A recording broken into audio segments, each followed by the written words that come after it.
Friends, welcome back. तो friends, अभी का वीडियो बहुत इंटरेस्टिंग वीडियो होने वाला है। टाइटल है raw nail biting undercover operation from Dubai to Delhi.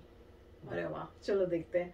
तो वीडियो शुरू करते हैं। वीडियो शुरू करने से पहले अगर आप चैनल पर नए हो और आपने अभी तक सब्सक्राइब नहीं किया है तो जल्दी से पहले सब्सक्राइब के बटन और बेल आइकन को क्लिक कर लो ताकि आपको हमारे सारे न्यू वीडियोस के नोटिफिकेशन मिल जाए जैसे हम अपलोड करें। अगर आपको वीडियो पसंद था प्लीज लाइक एंड शेयर। चलिए शुरू करते हैं।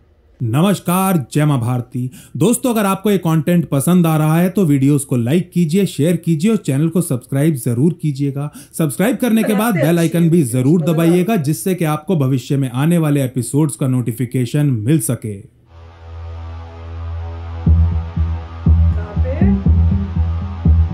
12 अप्रैल 2017।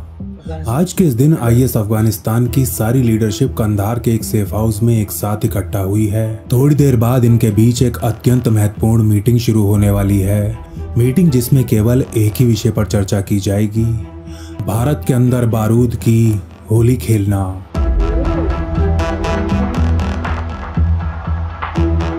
करीब 5 घंटे चली इस मीटिंग के बाद आईएस के सभी आतंकी नेता एक साथ खाना खाते हैं और सूरज ढलने से पहले पहले अपने अपने रास्ते निकल पड़ते हैं। अपने इलाकों की ओर वापस लौट रहे इन आतंकी आकाओं में टीटीपी का एक पूर्व कमांडर मौलवी हबीबुर रहमान भी शामिल है। उरुज़गान में आईएस का फील्ड कमांडर हबीब अभी कुछ समय पहले ही टीटीपी छोड़ आईएस में शामिल हुआ है। पाक आर्मी और आईएसआई का खासम खास ये आतंकी सौदागर पिछले कई सालों से सीआईए की मोस्ट वांटेड सूची में भी काफी ऊपर चल रहा है।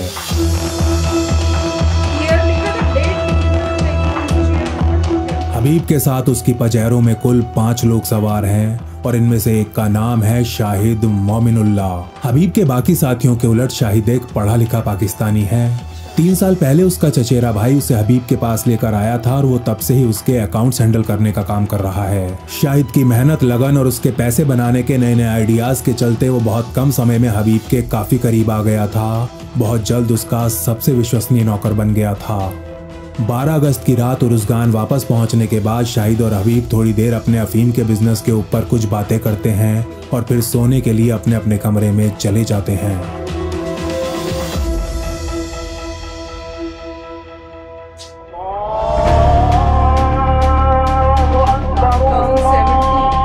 हर सुबह की तरह आज भी हबीब और उसके साथी 4 बजे उठ नमाज की तैयारियों में लग जाते हैं, लेकिन आज शाहिद कहीं दिखाई नहीं देता। काफी देर इंतजार करने के बाद जब हबीब शाहिद के बारे में पूछता है तो उसका सेकंड इन कमांड हारून उत्तर देता है, भाईजान रात को शाहिद की तबीयत बहुत ज्यादा बिगड़ गई थी। उसे बहुत तेज उल्टी दस्त लग गए थे तो मैंने उसे डॉक्टर के पास जाने को कहा है। वो दोपहर तक लौट आएगा।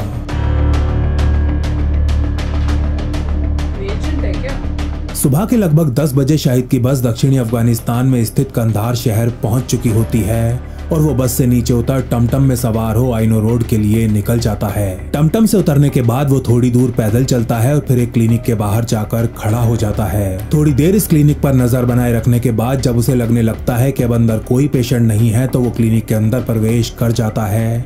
डॉक्टर को अपनी परेशानी बताता है और फिर ये डॉक्टर साहब उसे एक बेड पर लिटा उसका चेकअप करने में लग जाते हैं। चेकअप करने के बाद ये डॉक्टर एक पर्चे पर कुछ दवाइयां लिख उनकी खुराक शाहिद को समझा देता है, जिसके बाद शाहिद अपनी जेब से 5 अफगानी नोट निकाल डॉक्टर की मेज पर रखता है और फिर तुरंत वापस उरुज़गान के लिए निकल जाता है।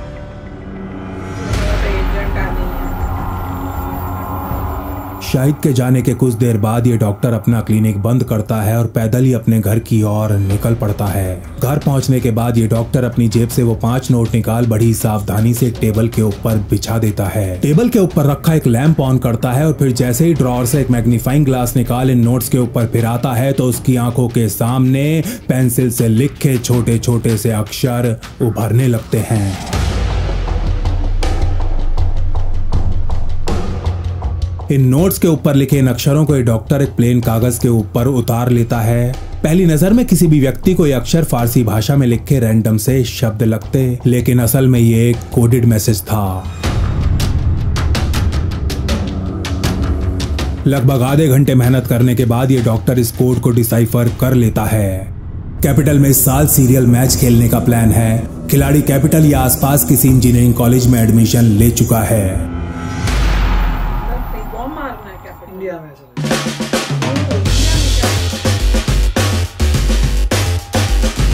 इधर ये डॉक्टर इस मैसेज को डिकोड करता है और उधर 1200 किलोमीटर दूर RNDW के हेडक्वार्टर्स में एक हड़कंप सा मच जाता है। IS के लिए काम करने वाला शाहिद असल में RNDW का एक अंडर कवर एजेंट था। इसे लगभग 7 साल पहले पाकिस्तान भेजा गया था और इसका कोड नेम था एजेंट सूरी। और कांधार का वो डॉक्टर जो मूल रूप से एक बलोच है, वो भी RNDW का ही एक एसेट है।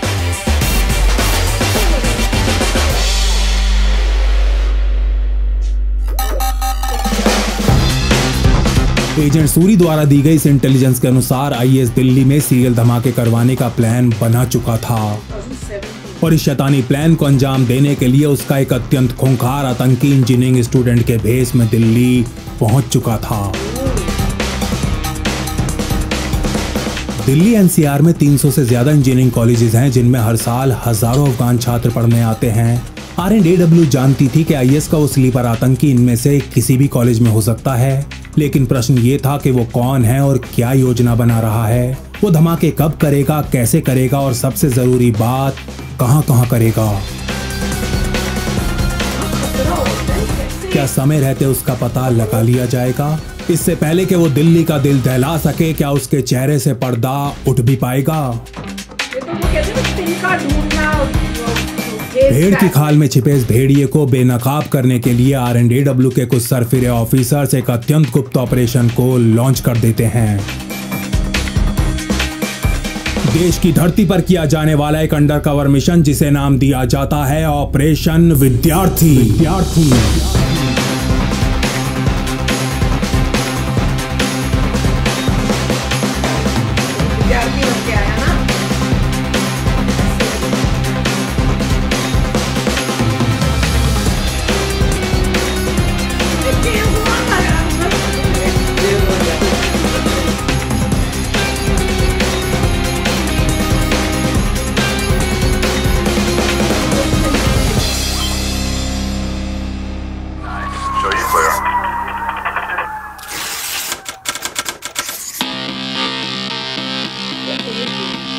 एजेंट सूरी से इंटेलिजेंस मिलते ही RNDW चीफ अनिल धस्माना अपने एक सबसे चतुर और चालाक सीनियर इंटेलिजेंस ऑफिसर को इस ऑपरेशन की बागडोर सौंप देते हैं। इस ऑफिसर का कोड नेम था सौम्य कृष्णन।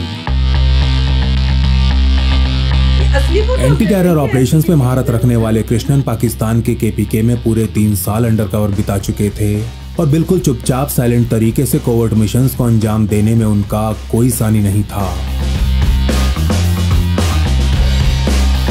ऑफिसर कृष्णन जानते थे कि अगर IS के एक आतंकी को छात्र के भेष में दिल्ली भेजा गया है तो उसके हैंडलर्स की तरफ से फाइनेंशियल यानी कि आर्थिक गतिविधियां भी जरूर हुई होंगी और उन्हें यह भी अच्छे से पता था कि पूरी दुनिया में केवल एक ही देश ऐसा है जहां से IS के लिए मनी लॉन्ड्रिंग का ज्यादातर काम किया जाता है, दुबई। यही कारण था कि इस ऑपरेशन के लिए सबसे पहले उन्होंने एक ऐसे सीनियर एजेंट को चुना था जो पैसे के मूवमेंट को मीलों दूर से सूंघ लिया करता था। 50 वर्षीय सीनियर एजेंट का कोड नेम था आनंद प्रकाश। अरबी और फारसी समेत मिडिल ईस्ट की कई भाषाओं में पारंगत एजेंट प्रकाश को CIA में अपनी दोस्ती के लिए भी जाना जाता था। वो 2001 और 2007 के बीच मिडिल ईस्ट में काम कर चुके थे और इस दौरान उन्होंने CIA के कई एजेंट्स को सफलतापूर्वक अपना एसेट बनाया था। कृष्णन द्वारा चुने गए दूसरे एजेंट को RNDW में द हिप्नोटिस्ट के नाम से जाना जाता था। भूपेश त्रिखा कोड नेम वाला ये 37 वर्षीय एजेंट इंसान तो इंसान एक पालतू कुत्ते को भी अपने मालिक से गद्दारी करने के लिए कन्विंस कर लिया करता था। एजेंट त्रिखा इस समय कश्मीर में थे और अंडरकवर रहते हुए ISI के स्थानीय गुर्गों के ऊपर इंटेलिजेंस इकट्ठा करने का काम कर रहे थे। उन्हें तुरंत पहली फ्लाइट से नई दिल्ली आने का संदेश भेज दिया जाता है। तीसरा और आखिरी व्यक्ति जिसे कृष्णन अपनी इस टीम के लिए चुनते हैं वो RNDW नहीं बल्कि दिल्ली पुलिस की स्पेशल सेल में काम करता था। ये एक घरेलू ऑपरेशन था और संविधान के अनुसार RNDW को घरेलू धरती पर ऑपरेट करने की अनुमति नहीं होती। इसीलिए कृष्णन के आग्रह पर दिल्ली पुलिस के इस 34 वर्षीय SI को उनकी टीम में भेज दिया जाता है। झज्जर में जन्मे इस SI का कोड नेम था अजय राणा।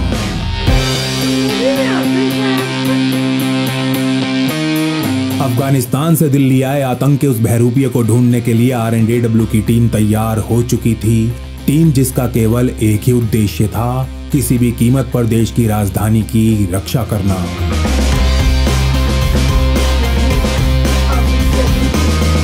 इससे पहले कि वो भेड़िया मासूम भारतीयों का खून बहाता, RNAW के इन 4 एजेंट्स को उसकी असली पहचान पता लगानी थी, लेकिन ये इतना आसान नहीं होने वाला था।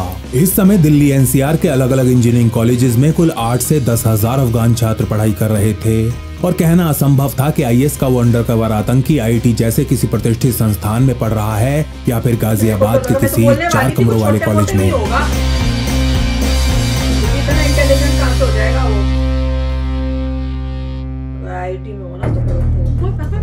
अपने इस ऑपरेशन के ऊपर कृष्णन और धस्माना PM मोदी को भी ब्रीफ कर चुके थे और PM द्वारा उन्हें सख्त निर्देश दिए गए थे कि ये ऑपरेशन 100% बाय द बुक होना चाहिए, यानी कि पूरी तरह कानून और संविधान के दायरे में। इसके अलावा ये निर्णय भी लिया जाता है कि इस आतंकी को हर हाल में जिंदा पकड़ा जाएगा। ये निर्णय इंटेलिजेंस की दृष्टि से लिया गया था। इस स्लीपर के रास्ते RNAW उसके नेटवर्क और भारत के विरुद्ध IS की भावी योजनाओं का पता लगाना चाहती थी। इसका मतलब ये था कि केवल स्लीपर की असली पहचान पता चलना काफी नहीं था। RNAW के इन स्पाइस को उसके खिलाफ पुख्ता सबूत भी इकट्ठा करने थे, ऐसे सबूत जो एक लंबे समय के लिए उसे जेल की सलाखों के पीछे पहुंचा सकें। इसी के चलते कृष्णन इस ऑपरेशन को 2 भागों में बांट देते हैं, एक फाइनेंशियल और दूसरा ह्यूमन इंटेलिजेंस। फाइनेंशियल इंटेलिजेंस इकट्ठा करने का जिम्मा एजेंट प्रकाश को सौंपा जाता है। उन्हें दुनिया भर से अफगानिस्तान के साथ होने वाली बैंक ट्रांजैक्शंस को ट्रैक करना था। एक सामान्य अफगान छात्र को भारत आने के लिए ठीक ठाक फाइनेंसिंग की आवश्यकता होती है, लेकिन यदि वो छात्र एक स्लीपर सेल हो तो फिर इस फाइनेंसिंग का साइज कई गुना बढ़ जाता है। ऐसा ही राणा और एजेंट त्रिखा को दिल्ली NCR में ग्राउंड पर रहते हुए इंटेलिजेंस इकट्ठा करनी थी। उन्हें NCR और आसपास के इलाकों में स्थित हर उस इंजीनियरिंग कॉलेज में सेंध लगानी थी जहाँ एक भी अफगान छात्र पढ़ रहा हो। एजेंट प्रकाश ने मिडिल ईस्ट में CIA के साथ काफी काम किया हुआ था और वो जानते थे कि बात जब फाइनेंशियल इंटेलिजेंस की आती है तो इस दुनिया में CIA की नजरों से कुछ नहीं छिपा हुआ।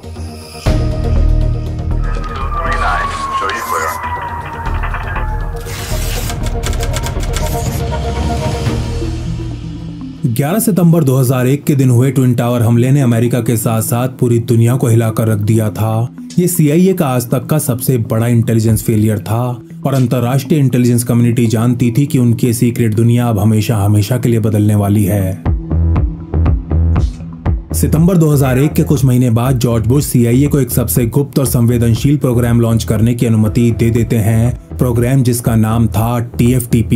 इस प्रोग्राम का उद्देश्य स्विफ्ट नामक दुनिया के सबसे बड़े बैंकिंग नेटवर्क के अंदर सेंध लगाना था। स्विफ्ट बेल्जियम में स्थित एक ऐसा नेटवर्क है जो दुनिया भर के बैंक्स के लिए सुरक्षित और गोपनीय तरीके से एक दूसरे के साथ व्यापार करने में सहायता करता है। मैनहट्टन के एक बड़े मल्टीनेशनल बैंक से लेकर पेशावर की किसी गली में स्थित इस्लामिक क्रेडिट यूनियन अपने स्विफ्ट कोड का प्रयोग कर पूरी दुनिया में कहीं भी पैसा भेज या मंगवा सकती है। आज वर्तमान में स्विफ्ट के जरिए प्रतिदिन 3 करोड़ से ज्यादा ट्रांजैक्शंस की जाती हैं, ट्रांजैक्शन जिन्हें स्विफ्ट के डेटाबेसेस रियल टाइम में रिकॉर्ड करते हैं। TFTP को लैंगले स्थित CIA हेडक्वार्टर से ट्रेजरी डिपार्टमेंट की देखरेख में चलाया जा रहा था और अपने इस प्रोग्राम के तहत CIA बेल्जियम से बिना पूछे या बताए स्विफ्ट के डेटाबेसेस को हैक कर लेती है और इसी के साथ दुनिया के कोने कोने में होने वाली प्रत्येक आर्थिक मूव को ट्रैक करना शुरू कर देती है।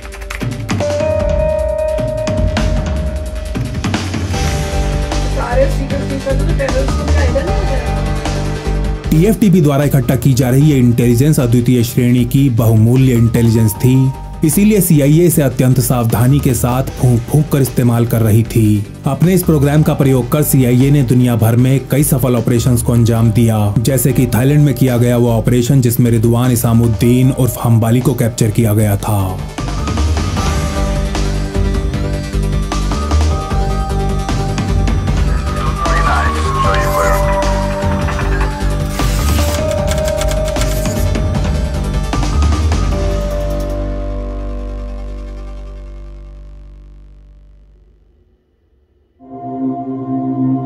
इंडोनेशिया में अलकायदा का एक सहयोगी संगठन है जैमा इस्लामिया और इसके सर्वे सर्वा का नाम है रिदवान इसामुद्दीन उर्फ हम्बाली।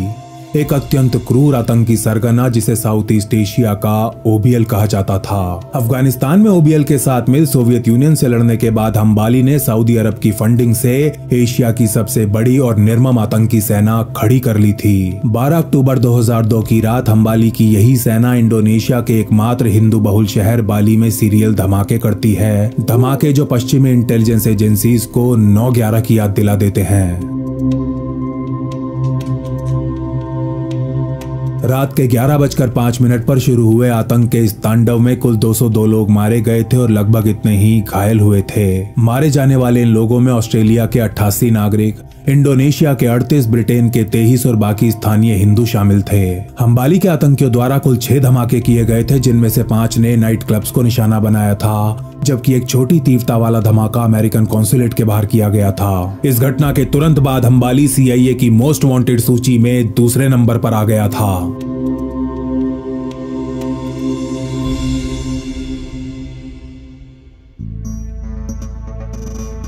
सऊदी अरब से मिली फंडिंग से हम्बाली ने 1994 में एक शेल कंपनी खड़ी की थी जिसका नाम था कोन्सोया ट्रेडिंग कंपनी। कागजों पर तो इस कंपनी का काम मलेशिया से अफगानिस्तान पाम ऑयल एक्सपोर्ट करना था, लेकिन वास्तव में ये आतंक को फाइनेंस करने का काम कर रही थी। बाली में पहला धमाका होते ही हम्बाली थाईलैंड की राजधानी बैंकॉक भाग जाता है, लेकिन यहाँ भी वो चैन से नहीं बैठता। यहाँ रहते हुए हम्बाली थाईलैंड के होटल्स और बैंकॉक में ही अक्टूबर 2003 में होने वाली एपेक्स समिट को निशाना बनाने की प्लानिंग शुरू कर देता है। अपने इन प्लान्स को अंजाम देने के लिए हम्बाली को पैसों की आवश्यकता थी और उसकी कंपनी को अफगानिस्तान, पाकिस्तान, सऊदी और दुबई जैसे देशों से खूब पैसा भेजा भी जा रहा था।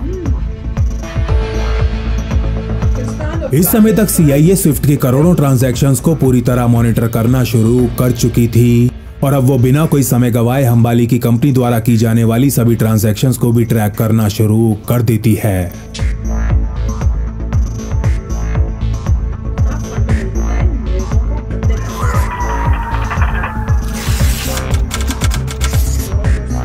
जल्दी CIA के पास उन सभी लोगों के नाम और बैंक डिटेल्स होती हैं जो दुनिया भर से हम्बाली को पैसा भेज रहे थे। ऐसा ही एक नाम था रहमतुद्दीन पराचा। दुबई में रहने वाला एक पाकिस्तानी व्यापारी जो केवल कुछ ही महीनों के अंतराल में हम्बाली की कंपनी से लगभग $1.25 लाख का पाम ऑयल खरीद चुका था। पाम ऑयल जिसका कोई नामो निशान नहीं मिल पा रहा था। पराचा की कुंडली तैयार करने के लिए CIA दुबई में अपने एक अंडरकवर एसेट को एक्टिवेट कर देती है जिसका कोड नेम था रॉबिन। दुबई की पाकिस्तानी कम्युनिटी में एजेंट रॉबिन की काफी अच्छी जान पहचान थी और इसीलिए आज पहली बार CIA ने उसे इतना बड़ा महत्वपूर्ण काम करने को दिया था।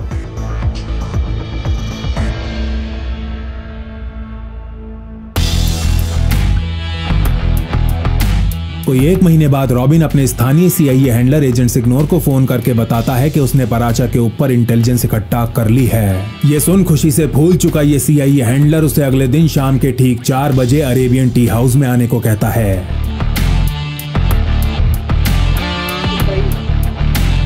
अगले दिन कोई 3:45 बजे agent signor Arabian tea house पहुंच जाता है और अपने लिए कॉफी ऑर्डर कर बहुत ही बेसब्री से रॉबिन का इंतजार करने लगता है। कॉफी आ जाती है, देखते ही देखते खत्म भी हो जाती है, लेकिन रॉबिन कहीं दिखाई नहीं देता।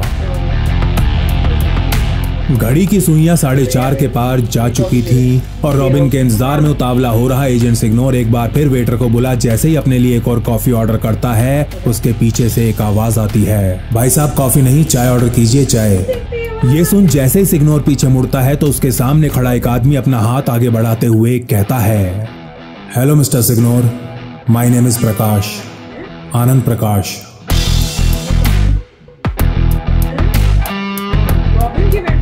थोड़ा सा चौंक चुका एजेंट सिग्नोर एक भारतीय को अपने सामने खड़ा देख कहता है, जी कहिए क्या काम है, क्या मैं आपको जानता हूँ? नहीं मिस्टर सिग्नोर, लेकिन मैं आपको बहुत अच्छे से जानता हूँ। आप रॉबिन का वेट कर रहे हैं ना? वो नहीं आएगा। ये सुनते ही सिग्नोर काफी ज्यादा घबरा जाता है और मेज पर कुछ डॉलर्स रख बाहर की तरफ चलने लगता है कि तभी उसका रास्ता रोकते हुए एजेंट प्रकाश आगे कहते हैं, प्लीज रुक जाइए मिस्टर सिग्नोर और मुझे अपना दोस्ती समझिए। मैं R&AW के लिए काम करता हूँ और आपके लिए कराची का सबसे मीठा हलवा लेकर आया हूँ। ये सुनते ही सिग्नोर के चेहरे पर हवाइयां उड़ जाती हैं। कराची स्वीट CIA द्वारा पराचा को दिया गया कोड नेम था। एजेंट प्रकाश से अपने टारगेट का कोड नेम सुन सिग्नोर चुपचाप नीचे बैठ जाता है और उनके ब्रीफकेस की तरफ इशारा करते हुए कहता है, तो लाओ जो भी देना है जल्दी दो, फालतू टाइम नहीं है मेरे पास। अरे ऐसी भी क्या जल्दी है मिस्टर सिग्नोर, पहले थोड़ी इधर उधर की बातें कर लेते हैं ना। आपका वो रॉबिन एक डबल एसेट है और मेरे लिए भी काम करता है मिस्टर सिग्नोर। मैं जानता हूं कि CIA गैर कानूनी तरीके से बैंक ट्रांजैक्शंस को मॉनिटर कर रही है। ये सुनते ही सिग्नोर और ज्यादा चौंक जाता है। यार आप क्या बात कर रहे हो, मुझे कुछ नहीं पता और अब मैं यहाँ 1 सेकंड भी नहीं रुकने वाला।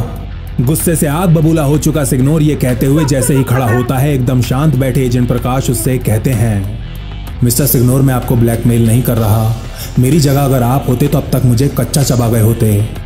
ये कहते हुए प्रकाश अपने ब्रीफकेस से एक फाइल निकालते हैं और सिग्नोर के सामने रख देते हैं। इस फाइल में रहमतुद्दीन पराचा के ऊपर हर प्रकार की इंटेलिजेंस मौजूद थी। मिस्टर सिग्नोर आप ये फाइल रख लीजिए, बस इतना याद रखिएगा कि आपके पैसे से पाकिस्तान भारत के अंदर आतंकवाद फाइनेंस कर रहा है। आपकी वजह से आए दिन मेरे देशवासी मारे जा रहे हैं। आपकी वजह से आप लोगों के ऊपर बस एक हमला हुआ, बस एक हमला और आपने एक अच्छे खासे देश की माँ बहन कर डाली। जरा सोचिए, ऐसे हमले तो हमारे ऊपर रोज होते हैं।